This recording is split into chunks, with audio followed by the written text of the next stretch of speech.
안녕하세요. 서울대학교 병원 강남센터 소화기내과 진은유입니다. 오늘은 서울대학교 의공학과 이동원 선생님과 함께 진행했던 연구를 말씀드리려고 하는데요. 그 내용은 아까 소개시켜 주신 바와 같이 대장용종 광학진단의 딥러닝 알고리즘의 개발과 그 적용에 대한 내용입니다. 제가 먼저 전반적인 백그라운드에 대해서 설명을 드리고 중간에 메소드 부분을 이동원 선생님이 설명을 드리겠고요. 중간에 발표자가 바뀌더라도 양해를 좀 부탁드립니다. 대장 내시경을 통해서 선종을 발견하고 제거하는 것은 대장암 예방에 도움이 된다고 잘 알려져 있고요. 검진 내시경을 통해서 발견되는 용종들은 대체로 5mm 미만의 작은 용종들인데 조직 검사를 통해서 쉽게 제거가 가능합니다. 이후에 병리 검사를 통해서 최종적인 병리 타입을 알 수 있게 되는데요. 대표적으로는 하이퍼플라스틱 폴립, 과형성 용종 혹은 아데노마토스 폴립 선종이 있습니다. 서울대학교 병원 기준으로 병리 검사를 보는 데까지 2~3일 정도 소요가 되고 비용은 3만 원 정도 듭니다. 미국같이 의료비가 좀 비싼 곳에서는 병리 비용에만 10만 원 이상, $100 이상 청구가 되고요. 이러한 용종들은 사실 병리 소견뿐만이 아니라 내시경 소견에서도 차이가 있습니다. 대장 용종의 병리 소견을 보시면, 분류를 보시면 5mm 미만의 작은 용종들의 경우에는 대부분이 이렇게 하이퍼플라스틱 폴립이거나 아데노마토스 폴립입니다. 이런 하이퍼플라스틱 폴립 같은 경우는 암으로 거의 진행을 하지 않는 용종이고, 아데노마토스 폴립은 암으로 진행을 할 수도 있기 때문에 이 두 용종의 타입을 잘 구별을 해서 특히 이런 아데노마를 잘 제거하는 것이 중요하다고 할 수 있고요. 이런 아데노마토스 폴립 같은 경우는 특히 암으로 진행하는 위험도에 따라서 좀 분류를 하기도 하는데, 이렇게 작은 용종 같은 경우는 암으로 진행할 수 있는 어드밴스드 히스톨로지를 가진 경우 1%밖에 되지가 않습니다. 따라서 98% 정도 되는 용종은 암으로 진행을 하지 않거나 하더라도 아주 늦게 진행하는 용종이 되겠는데, 아직까지는 임상에서는 이렇게 작은 용종도 모두 떼서 병리 소견을 보는 것을 원칙으로 하고 있습니다. 다음은 이 왼쪽 그림은 저희가 실제로 내시경을 볼 때 보는 화이트 라이트 이미지인데, 가시광선을 이용해서 다음과 같은 이미지를 주로 보게 됩니다. 최근에 나온 MBI 모드는 이렇게 가시광선 중에서 두 가지 빛의 파장만 필터링해서 주로는 혈관상을 잘 관찰할 수 있게 하는데요. 보시면 좀 더 짧은 파장으로는 이렇게 뮤코자 서페이스나 캐필러리 패턴을 잘 관찰해서 갈색으로 보이게 하고, 좀 더 깊은 정맥 같은 병변은 청록색으로 보이게 합니다. 보시면 같은 용종 이미지인데도 화이트 라이트 이미지에 비해서 MBI 이미지에서 좀 더 표면의 굴곡이나 모양을 잘 볼 수 있는 것을 보실 수 있고요. 그래서 이런 MBI 모드를 이용해서 용종의 컬러, 배슬, 서페이스 패턴을 잘 면밀하게 관찰을 하면 어느 정도 병리를 예측하는 것이 가능한데요. 이렇게 내시경 소견으로 병리 소견을 예측하는 것을 옵티컬 다이아그노시스 광학 진단이라고 합니다. 만약에 실시간 내시경 중에 이런 옵티컬 다이아그노시스가 가능하다면 암으로 진행하지 않는 하이퍼플라스틱 폴립 같은 경우에는 진단 후 굳이 제거하지 않고 그냥 둘 수 있어서 불필요한 조직 검사를 막을 수가 있고, 아데노마토스 폴립 같은 경우에는 제거한 후 추가 병리 검사 없이 버릴 수가 있어서 병리 비용을 절감할 수 있다는 장점이 있습니다.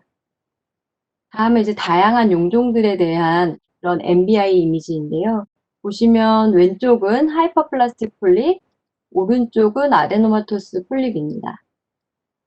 그래서 이런 광학 진단의 중요성을 깨닫고 실시간 내시경 중에 의사들의 광학 진단의 정확도를 좀 높이고자 하는 여러 트레이닝 프로그램들이 진행이 되었습니다.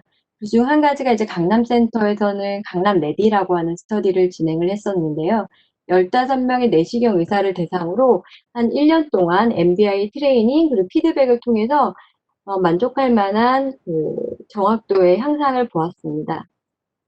하지만 이런 트레이닝의 문제점은 너무 많은 시간과 노력이 소요가 된다는 점, 그리고 내시경 의사의 스킬이나 경험에 따라서 그 트레이닝 효과가 차이가 많다는 점, 무엇보다도 넌 아카데미 세팅이나 엑스퍼트가 아닌 경우에는 만족할 만한 만족도를 보이지 않았다는 그런 단점이 있었습니다. 따라서 이런 한계점을 좀 극복하고자 최근 딥러닝 알고리즘을 이용한 이미지 분류 기술이 이러한 광학 진단에 적용되기 시작했는데요. 이러한 기술을 컴퓨터 에이디드 다이아그노시스라고 하는 이런 연구들이 최근 2~3년 사이에 굉장히 많이 발표가 되고 있습니다. 이 연구는 80배 확대 내시경을 통해서 엑스퍼트와 거의 동등한 수준의 정확도를 보이는 컴퓨터 에이디드 다이아그노시스를 개발을 했고, 이 연구는 이제 일본의 한 연구팀에서 520배 확대 내시경을 통해 520배 확대해서 관찰할 수 있는 엔도사이토스코피를 통해서 이렇게 거의 현미경 수준으로 관찰을 해서 어큐러시가 98%에 이르는 CAD를 개발을 했습니다. 실제 임상에서는 이런 확대 내시경은 거의 보급이 되어 있지 않고 확대 내시경 연구용으로 많이 쓰이기 때문에 임상에서 널리 쓰이기 위해서는 확대 내시경이 아닌 일반 내시경에서도 과학 진단이 가능한 툴이어야 되는데요. 저희 연구에서 쓴 니어 포커스라는 기능이 있습니다. 이거는 옵티컬 마그니피케이션은 아니지만 렌즈의 이동을 통해서 좀 더 가까이 있는 병변을 자세히 관찰할 수 있는 그런 기능입니다. 앞에서 말씀드린 바와 같이 임상에서는 확대 내시경이 아닌 일반 내시경으로 과학 진단을 할 수 있는 컴퓨터 에이디드 다이아그노시스가 필요하고요. 아직까지는 AI의 과학 진단 결과가 격리 진단을 단독으로 대체하기에는 좀 어려움이 있기 때문에 AI 결과를 참고로 최종적으로는 의사가 최종 진단을 내리는 것이 가장 적합한 모델로 생각이 됩니다. 하지만 이런 AI 도움이 실제 의사들한테 적용됐을 때 어떤 효과를 보일지에 대한 연구는 없었습니다. 그리고 의사들이 AI 결과를 잘 받아들이려면 AI 결과를 잘 이해하는 것이 중요할 거로 생각이 되는데, 딥러닝 메소드가 가지는 블랙박스와 같은 면 때문에 이런 결과가 어떻게 도출이 됐는지 알 수가 없는 점은 좀 한계점이라고 할 수 있습니다. 따라서 AI 익스플레네이션 메소드 등을 통해서 의사의 이해를 돕는 것이 필요할 것이라고 생각을 하였습니다. 그래서 본 연구의 목표는 대장 용종 광학 진단의 딥러닝 알고리즘을 개발하고 시각화하는 방법을 제시하고자 하고요. 이렇게 개발된 AI 어시스턴스가 다양한 내시경 경험을 가진 그룹들에서 실제로 광학 진단 정확도에 어떤 영향을 미치는지에 대해서 알아보고자 하였습니다. 자세한 메소드는 이동원 선생님께서 설명을 드리도록 하겠습니다. 네, 안녕하세요. 서울대학교에서 박사과정 재학 중인 이동원입니다. 저는 메소드 부분을 발표드리겠습니다. 먼저 본 연구의 연구 설계는 다음과 같습니다. 첫 번째로 먼저 광학진단 대장용종 이미지를 이용하여 CNN 모델을 개발하였고요. 그리고 두 가지 실험을 진행하였는데, 첫 번째 실험에서는 내시경 전문의들의 진단 성능과 앞서 개발한 CNN 성능을 비교하였습니다. 두 번째 실험에서는 CNN의 예측 결과를 참고하여 최종 진단을 내린 내시경 전문의의 진단 성능이 향상되었는지 확인하였습니다. 왼쪽 그림은 첫 번째 실험에서 전문의들에게 제시된 MBI 이미지이고, 오른쪽 그림은 두 번째 실험에서 제시된 MBI 이미지와 CNN 예측 결과입니다. CNN 이제 컨볼루션 뉴럴 네트워크 약자인데요. CNN 결과는 선종인지, 하이퍼플라스틱인지 아데노마토스인지를 확률적인 예측 결과를 제시했을 뿐만 아니라, 익스플레이너블 AI 기법을 이용해서 용종의 어떤 위치를 근거로 개발한 CNN 알고리즘이 예측했는지 시각적으로 표시해 주었습니다. 여기서 붉은색일수록 확률적으로 높은 예측 결과를 의미합니다.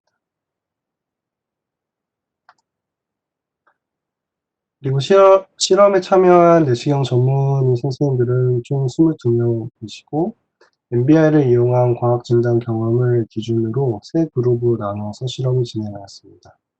첫 번째 그룹은 노비스 그룹으로 MBI를 이용한 과학 진단 경험이 없는 7분의 전공 선생님들이 참여하셨고, 두 번째 그룹은 엑스퍼트 그룹으로 MBI를 이용한 과학 진단 경험이 있고 내시경 경력이 평균 5.5년 정도인 4명의 전문 선생님들이 참여하셨습니다.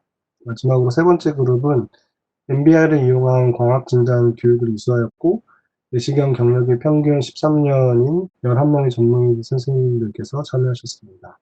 본 연구는 참여한 내시경 전문 선생님들께서 서울대학교 병원 봉안과 강남센터 전문의 선생님들께서 참여하셨고 IRB를 받고 진행하였습니다. 데이터 획득 과정은 다음과 같은데요. 올림푸스 장비를 이용해서 MBI로 촬영한 5mm 미만의 용종 이미지를 수집하였습니다. 그리고 수집한 이미지를 병리 전문의들이 평가를 통해서 어떤 종류인지를 진단을 받고, 마지막으로 이 내시경 전문의 선생님께서 선별 과정을 통해서 CNN 모델을 학습하기에 적합한 이미지 인기만을 선별하였습니다. 그리고 촬영한 전체 용종 이미지에서 이제 용종의 특징을 더 잘 학습시키기 위해서 크롭 프로그램을 이용하여 용종 영역만을 따로 추출하였습니다. 그리고 이미지는 개발한 CNN 알고리즘의 인풋 사이즈에 맞게 리사이즈하였고, 그리고 학습에 사용한 이미지 개수는 총 2,200장 정도 되고요. 그리고 학습 데이터의 종류를 이제 거의 1대1 비율로 맞추어서 학습을 진행하였는데, 한쪽 종류만 더 이제 많이 학습하는 경우에 이제 오버피팅, 그러니까 한쪽에만 더 예측할 수 있는 이제 예측이 결과가 나올 수 있기 때문에 최대한 1대1 비율을 맞추도록 이제 하여서 학습을 진행하였습니다. 그리고 따로 이 학습 데이터와 분리된 300장의 이미지에 대해서 테스트셋으로 이제 따로 떼어놓고 실험을 진행하였습니다. 또한 추가적으로 오그멘테이션 기술을 적용해서 학습 데이터를 더 확보하였습니다. 학습에 사용한 데이터가 약 2,000장이고 구별하고자 하는 이 용종의 종류가 2개라서 데이터는 충분하다고 판단됐지만 실제 임상에서는 다양한 케이스들이 존재하고 또 일반적으로 AI 분야에서 어그멘테이션 기술을 사용하는 것이 성능을 향상시키는 보편적인 방법이기 때문에 실험에 적용하였습니다. 그리고 왼쪽 이미지는 원본 이미지이고 오른쪽은 어그멘테이션 기법을 이용한 결과물들입니다. 이미지를 확대하거나 또는 뭐 회전하는 이런 리니어하게 변형하는 방법들과 그리고 엘라스틱 트랜스포메이션 같은 화면에 살짝 이런 꾸기는 효과를 주는 넌리니어한 방법을 이제 콤비네이션해서 총 원본 이미지의 5배 이미지를 학습에 사용하였습니다. CNN 알고리즘에 대해서 설명을 드리겠습니다. 기존의 의료 이미지 분야에서도 많이 사용되고 있는 인셉션 V3 같은 모델들은 이제 이미지넷 데이터셋, 그러니까 이제 이런 1000가지 종류의 개나 고양이, 자동차 같은 이런 일반적인 이미지들을 구별하는데 특화되어 있는 모델이 이제 인셉션 V3 같은 모델인데요. 이러한 인셉션 V3 같은 선행 연구들은 이제 일반적인 데이터셋에는 초점이 맞춰져 있고, 저희가 하고자 하는 이런 MBI 폴립 2종류를 이제 분류하는 데 최적화된 모델이 아니라고 볼 수 있습니다. 하지만 이런 특정 데이터셋에 최적화된 CNN 모델의 구조나 학습 파라미터를 찾는 과정들은 이제 전문적인 지식이 필요하고 이런 컴퓨팅 파워나 이런 많은 실험들이 요구되기 때문에 저희가 사용하고자 했던 방법은 오토메이티드 머신러닝, 오토ML 방법이고요. 오토ML 방법을 이용해서 저희가 하고자 했던 것은 CNN 네트워크 구조를 모델링하고 또 하이퍼 파라미터를 이제 튜닝하는 것을 자동화해서 이제 MBI 영종 데이터에 최적화된 알고리즘을 개발하고자 했습니다. 사용한 오토ML 방법은 약자로 이제 ENAS 방법을 이제 사용했고요. 이제 오른쪽 그래프를 보시면은 네트워크 구조를 표현한 모식도이고 화살표 방향이 한쪽 방향으로만 연결되어 있는 것을 보실 수 있습니다. 따라서 이런 순차적인 연결을 학습하는 것이 필요하고 그것에 적합한 딥러닝 방법 중인 리커런트 뉴럴 네트워크, 이 RNN 방법을 이용해서 이제 네트워크의 구조를 학습을 진행하게 되었습니다. 이 각 노드들, 동그라미들은 각각 이제 로컬 컴퓨테이션과 각각의 이제 파라미터들을 가지고 있고, 이 엣지들 연결을 통해서 이런 학습 웨이트들을 공유하게 됩니다. 그래서 이런 오른쪽 그림의 파란색 노드를 시작을 해서 인풋으로 받고 학습을 통해서 최종적으로 이런 빨간색 엣지들이 연결되어서 최종 선택된 이제 네트워크 구조를 이제 학습을 통해서 발견할 수 있다고 볼 수 있고요. 그리고 아웃풋은 빨간색 동그라미들, 이 아웃풋이 2가지로 이제 나누어져 있는 것을 볼 수 있습니다. 예시를 들어서요. 그래서 이런 식으로 RNN을 통해서 네트워크 구조를 이제 학습을 하고, 그럼 학습하는 방법은 어떤 식으로 하는지는 이제 이 강화학습 방법을 이용하는데요. 대표적인 방법 중에 하나가 이제 폴리시 그레디언트 메소드인데, 이 방법을 사용해서 이 다양한 노드와 엣지의 구성들을 학습을 통해서 이제 example 네트워크들을 이제 찾은 다음에 accuracy를 보고 가장 높은 것을 리워드를 주는 식으로 해서 최종적으로 이제 구조를 학습하고 선택하는 방식을 취합니다. 조금 더 자세한 설명을 뒤에서 말씀드리겠습니다. 총 이런 CNN 구조를 학습하는 과정은 4단계로 구성되어 있고요. 첫 번째는 컨트롤러 RNN이 초기의 하이퍼 파라미터로 CNN 구조인 차일드 네트워크를 구성하게 되고, 두 번째로 생성한 차일드 네트워크를 트레이닝 셋 로스가 어느 정도 수렴할 때까지 학습하고 그때 밸리데이션 셋의 정확도를 측정합니다.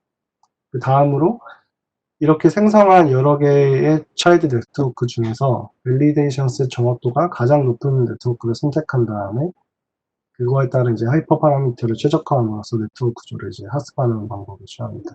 그래서 이러한 1, 2, 3 과정을 초기에 설정한 에포크만큼 반복하면서 최적의 CNN 구조를 이제 결정하는 과정을 거친다고 볼 수 있습니다. 네트워크 구조를 학습하는 방식은 이제 이 ENS 방법 같은 경우는 이제 마이크로와 매크로 방법이 있는데, 연구에서는 마이크로 서치 방법을 사용해서 노멀 셀과 이제 리덕션 셀의 이제 반복적인 형태의 사전에 지정되어 있는 이런 구조를 학습하는 방식을 취했습니다. 여기서 보면은 이미지가 들어가고 노멀 셀, 리덕션 셀 이렇게 반복되고, 리덕션 셀 같은 경우는 이런 이미지 사이즈를 줄여주는 효과가 있다고 볼 수 있습니다. 그래서 이 각각의 셀들 안에서 학습을 통해서 5가지 오퍼레이션을 학습을 하게 되고요. 그대로 구조를 유지하는 것과 세퍼러블 컨보루션, 필터 사이즈 2개, 그리고 에버리지 풀링, 맥스 풀링 같은 이제 방법을 5가지 오퍼레이션의 조합을 이제 학습을 한다고 볼 수 있습니다. 자세한 하이퍼 파라미터는 다음과 같고요. 그리고 이렇게 학습해서 최종적으로 이제 얻게 된 네트워크 구조에 대해서 충분하게 학습을 또 2차적으로 해서 최종적인 모델을 형성하게 됩니다.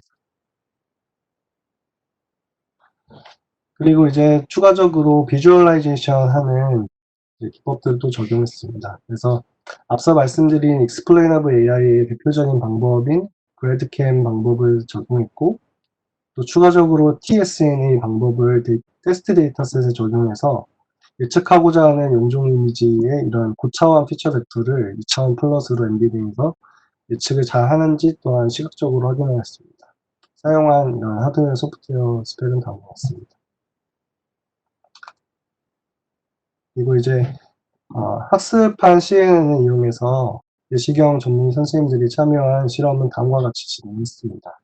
22명의 내시경 전문의 선생님들이 이런 테스트 1과 같이 각자의 이런 PC에서 구글 설문지를 사용해서 총 300장의 이미지를 이제 진단을 하였습니다.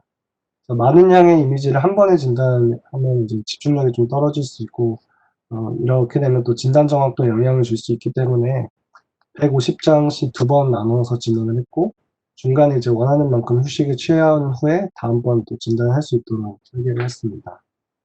그리고 설문 시작과 끝 시간을 측정해서 한 장당 진단하는 데 얼마나 걸리는지 평균 시간을 또 계산하였고요. 아래 그림과 같이 실험을 할 때는 전문의 선생님들에게 원본 MBI 이미지만 제시하고 이제 진단을 하도록 하고, 시간이 어느 정도 지나서 한 달 후에는 이 이미지 300장을 무작위로 섞어서 섞은 다음에 이제 CNN 결과와 함께 이렇게 제시를 하였습니다. 제시할 때는 이런 확률적인 AI 이제 진단 결과와 그리고 아까 말씀드린 그래드캠 결과를 같이 표시해 주므로 이제 참고해서 최종 진단을 내릴 수 있도록 연구를 설계하였습니다. 결과를 말씀드리면은 첫 번째로 이제 오토ML 방법으로 최종적으로 찾은 네트워크 구조는 다음과 같습니다. A번이 최종 네트워크 구조이고, B가 이 노멀 셀의 구성을 보여주고요. C는 리덕션 셀의 구조를 보여줍니다. 자, 5가지 오퍼레이션이 조합되어서 이런 식으로 구성이 되는 것을 확인할 수 있습니다. 그리고 비주얼라이제이션 한 결과들을 보시면은 이 그래드캠을 통해서 이런 용종 부위에 시각적으로 표시한 결과들을 보실 수 있고, TSNE 같은 경우는 이 테스트 데이터셋에 대해서 이 학습, 예측한 이 피처 벡터들을 2차원상으로 뿌려줬을 때 이런 식으로 어느 정도 구별이 가능한 것을 확인할 수 있습니다. 네, 아래 이 표는 개발한 알고리즘과 선행 연구의 성능을 비교한 표입니다.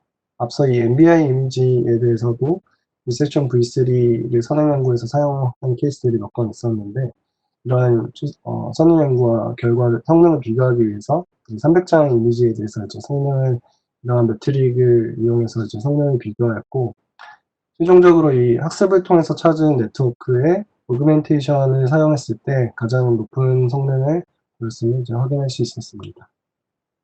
다음에 이어서 진은여 선생님께서 설명해 주시겠습니다. 네, 메소드 부분을 이동훈 선생님이 잘 설명을 해주셨고요. 저는 이제 내시경 의사를 대상으로 한 테스트 결과부터 말씀을 드리겠습니다.